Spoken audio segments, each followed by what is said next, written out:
Hi అండి, అందరికీ నమస్తే. మనకి క్యాప్సికము ఆలు కర్రీ చేసుకుందాము. చాలా సింపుల్గా ఈజీగా కుక్కర్లో వేసి ఒక 2 విజిల్ రాగానే దించేసుకుంటే చక్కటి గ్రేవీ కర్రీ రెడీ అయిపోతుంది. పెద్దగా మసాలాలు వేయకుండానే చక్కటి గ్రేవీ అయితే ఇలా చేయండి. మిక్సీ జార్లో ఒక ఉల్లిగడ్డ తరిగేసుకోవాలి, 2 టమాటాలు, కొద్దిగా అల్లం వెల్లుల్లి, ఒక 3 ఎల్లుల్లి రెబ్బలు, చిన్న అల్లం ముక్క వేసుకొని మెత్తగా పేస్ట్ చేసుకోవాలి. నేను ఆయిల్కి బదులుగా పాలమిగడ వేస్తున్నాను.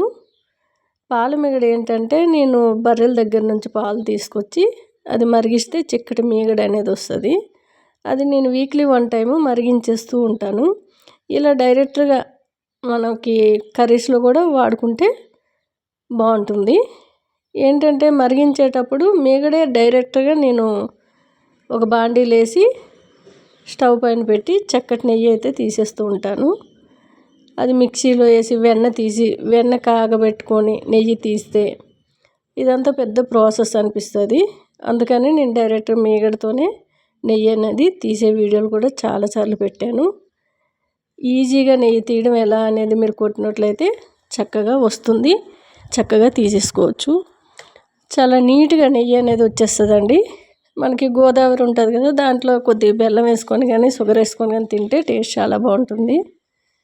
ఇలా మన క్యాప్సికం అన్నీ కూడా మన కుక్కర్ తీసుకొని కుక్కర్లో కట్ చేసేసుకున్నాను. ఒక పెద్ద సైజు ఆలుగడ్డ పొట్టు పీల్ చేసి కొంచెం వాటర్లో కడిగేసి ఆ పీసెస్ అయితే వేసుకోవాలి. టేస్ట్ చాలా బాగుంటుంది. నేను కొర్ర రైస్ పైకి అయితే చేస్తున్నాను.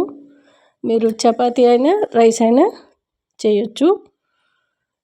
చాలా బాగుంటుందండి టేస్ట్ మనకి చిక్కటి గ్రేవీతో. ఎప్పుడైనా సరే కొర్రలు వండుకునేటప్పుడు ఒక గ్లాస్ కొర్రలకి గ్లాస్ వాటర్ తీసుకోండి.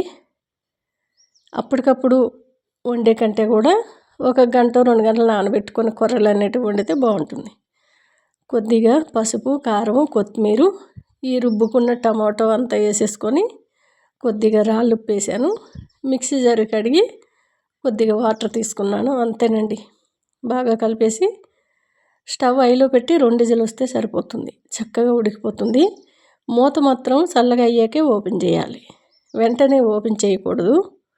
అప్పుడు చక్కగా గ్రేవీ అంతా మనకి ఆ నెయ్యి అంతా కూడా పైకి వచ్చి టేస్ట్ చాలా బాగుంటుంది. నేను కొర్రలు ఎక్కువగా అప్పటికప్పుడే కడిగి 2-3 సార్లు పిసుకుతూ కడిగేసి ఆ వాటర్ అంతా తీసి గ్లాస్ కొర్రలకి గ్లాస్ వాటర్ పోసి ఒక 1 అవర్ అయితే కంపల్సరీ నానబెడతాను. ఇంకా టైం ఉంటే నేను లేచిన వెంటనే కడిగి పెట్టేస్తాను, ఓ 2 అవర్స్ పాటు. అలా నాని వల్ల మనకి ఎంత టైం ఉన్నా పొడి పొడిగా చాలా సాఫ్ట్గా ఉంటాయండి. చూసారు కదా, చక్కగా గ్రేవీతో ఆలు క్యాప్సికం కర్రీ రెడీ అయిపోయింది. ఇప్పుడైతే ఈ కొర్రలను ఓ ప్లేట్లో వేసుకొని చక్కగా టేస్ట్ అయితే చేస్తున్నాను.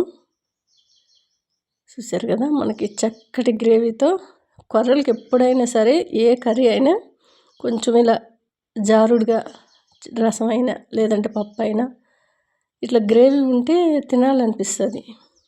కొద్దిగా తిన్న టేస్ట్ ఆరోగ్యం చాలా బాగుంటుంది. నచ్చితే సేమ్ కొలతలతో ఒకసారి కొర్రలు వండి చూడండి, కర్రీ అదిరిపోయింది.